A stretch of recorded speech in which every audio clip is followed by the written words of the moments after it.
तो देखिए, झारखंड में जहां एनडीए का 3 लोकसभा क्षेत्र में प्रत्याशी का मामला अभी फंसा हुआ है, वहीं महागठबंधन में भी एकता में दरारें साफ नजर आ रही हैं। ऐसे में परस्पर विरोधी दल जो हैं वो एक दूसरे पर आरोप लगाने से पीछे नहीं हट रहे।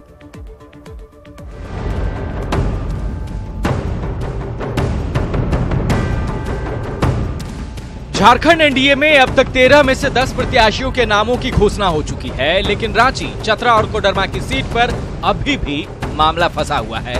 वो भी तब जबकि ये तीनों सीटें बीजेपी की सिटिंग सीटें हैं। जानकार बताते हैं कि रांची सीट पर रामटौल चौधरी जैसा प्रभावी विकल्प पार्टी आला कमान को मिल नहीं रहा है। जातीय समीकरण से लेकर दावेदारों की छवि की स्कैनिंग बार बार की जा रही है। राज्य स्तर पर बीजेपी का कोई नेता इस बारे में खुलकर बोल नहीं रहा है।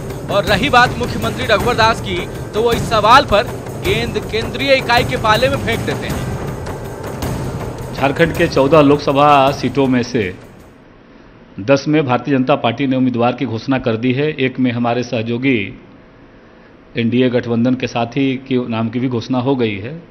शेष बची सीटों पर पार्टी का जो प्रदेश नेतृत्व हमारा है, वह अपनी भावनाओं से केंद्रीय नेतृत्व को अवगत करा दिया है और हमें विश्वास है कि शीघ्र ही शीर्ष नेतृत्व राज्य की भावनाओं के अनुकूल, यहाँ की राजनीतिक परिस्थितियों के अनुकूल शीघ्र ही यहाँ निर्णय दे करके और यहाँ के भी प्रत्याशियों की घोषणा 3 स्थानों पर हो जाएगी। केंद्रीय चुनाव समिति को भारतीय जनता पार्टी के हमारे कोर टीम हम लोग ने सारी स्थिति को स्पष्ट करके रख दी है।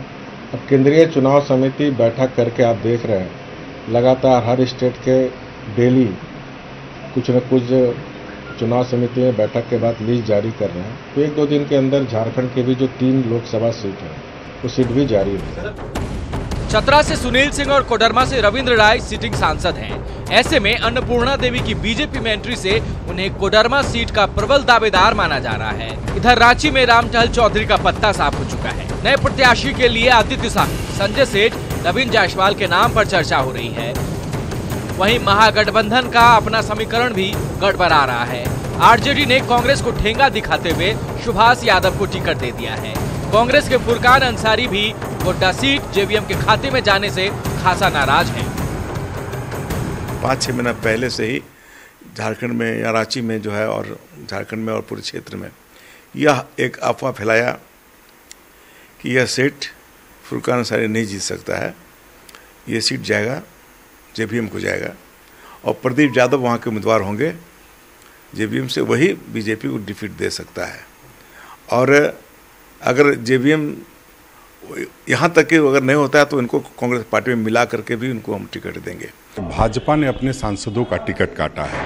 भाजपा ये मानती है कि पिछले 5 सालों में हमने कुछ किया नहीं है, हमारे सांसदों ने, उसको ध्यान में रखते हुए उन्होंने टिकट काटने का काम किया है। और सही बात यह है कि भाजपा के पास नेताओं का अभाव है।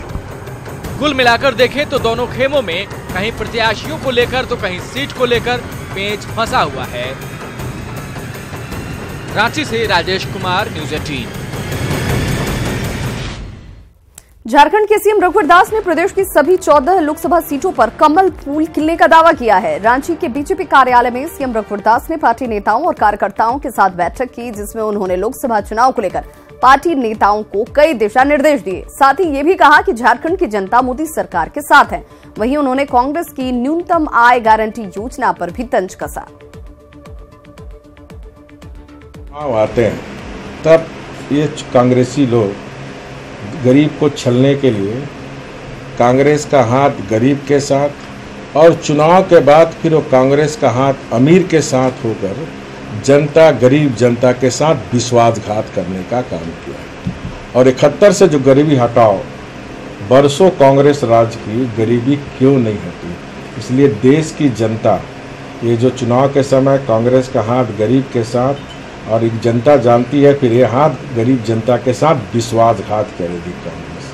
इसलिए ये छल कपट और झूठे नारे पर देश की जनता गुमराह होने वाली नहीं है।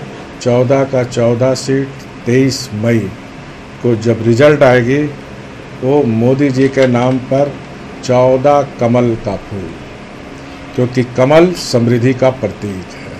कमल आएगी तो रोजी आएगी, कमल आएगी तो रोटी आएगी, कमल आएगी तो बेरोजगारी की समस्या हल होगी। कमल आएगी तो विकास होगा, जैसे मोदी जी विकास